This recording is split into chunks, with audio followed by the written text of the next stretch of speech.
Hi, I'm out and about and I'm going to come and sit on a rock and talk about something which has occurred to me of late, which I could be completely wrong about and completely biased about because, well, you'll see. But at the moment it's a special time in the Vedic calendar called Pitru Paksh, and it's a time where we honour our ancestors. And in this time we offer water and food and prayers to our elders that have passed on, so in recognition of the life that we've been granted through them. And I've been thinking about my son specifically, because he has a father, and actually I wasn't just thinking about my son, I was just thinking about even men in general that bring children to earth through a womb but neglect their duty to their children because for whatever reason, whatever their reason is, they just don't do their duty. And they may say that they've done their duty, or they may think that they can do their duty, but they actually can't, because they've just got so much healing to do that they just can't be present. And that's fine. Like, for me, I've accepted that in my situation. Like, if you can't do that, so be it. But there's something sad that happens in that separation and that breakage that's beyond this physical stuff. Yes, a woman may expect you to financially bring something to a child's life so they can have something in this world.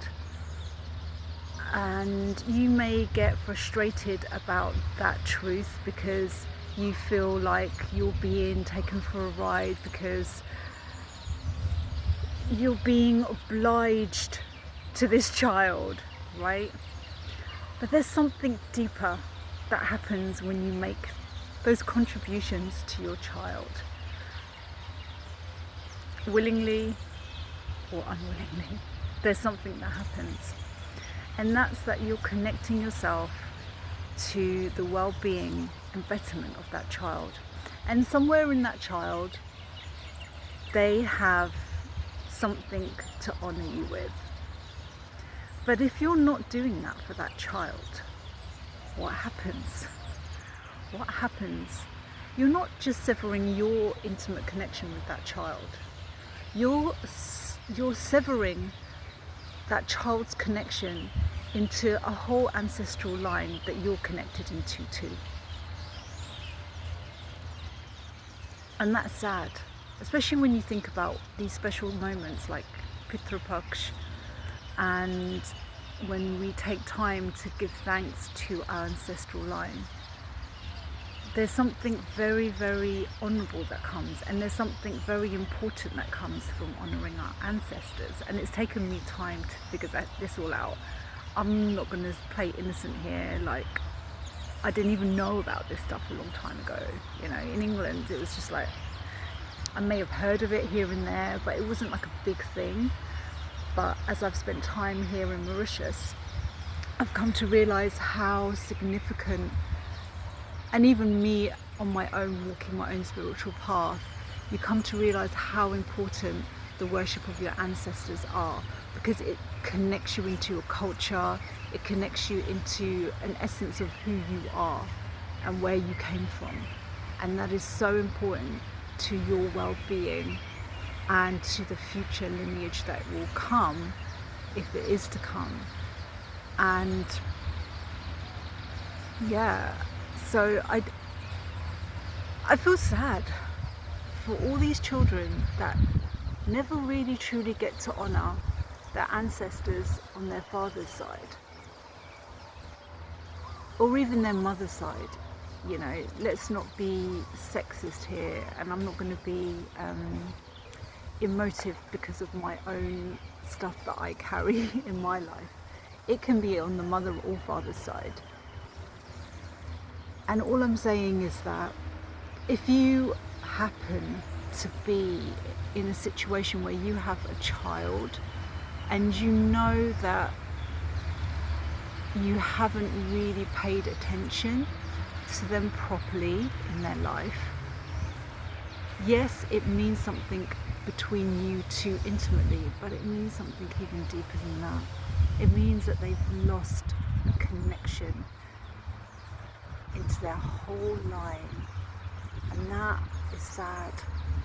It's just sad, and it requires some healing, because that's what's going to bring us peace. I've had so much peace come into my life from making and honouring my ancestors. When I was in England, I didn't understand what it was to be Indian.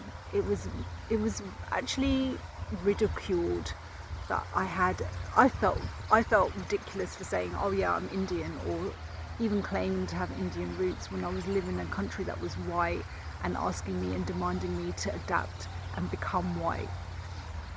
Right, so it was, you know, that was my battle, you know. And then coming here, it was like coming back to who I am as a human, you know, coming back to remembering parts of myself and learning things about my own culture, which are so precious. The language, greeting each other in our traditions, all of these things, they are foods that we eat, the vegetables, the fruits, the way that we prepare our foods, you know, they all come into that pot. And when we lose track of our ancestral roots, this is what's happening.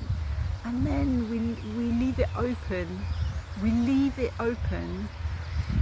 It's like when you're traumatized, yeah, there are holes that are created in your aura, and those holes leave you vulnerable.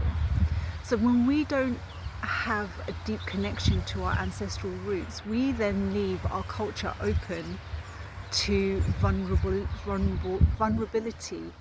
We can be attacked. Our culture is then easily attacked because we've got holes in our cultural aura.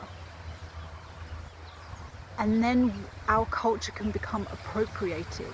And when it becomes appropriated, other people benefit from us as a race, as a culture, as a peoples. We get appropriated. We get what we have in us, we don't even know anymore, and then we have to get it taught by someone else outside of ourselves, and then we have to pay for it. What is that? That is just so crazy. But we need to take ownership of this now. We need to see that we have the ability to fill those holes. We have a responsibility to fill those holes by getting in touch with our ancestral roots. So maybe perhaps the issue here is that if you aren't in touch with your child because of something that's happened in your present circumstance, go back to your ancestral roots and start understanding what your own roots are, and maybe that will heal something which will then help you to approach the child that you've brought onto this earth right here, right now. I'm going to leave that here. Thank you so much for listening. May you take a moment, a special time, to make an offering to your ancestors.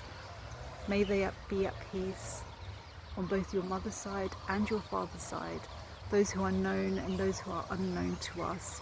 May they all find peace and love from us as we live here in this earth right now, and may we come to honour them in some small way, in the way we walk, in the way that we talk, in the way that we move, whatever it is, in the way that we eat, in the things that we smell. May we find some way to honour them. Okay, thank you so much, and peace and love.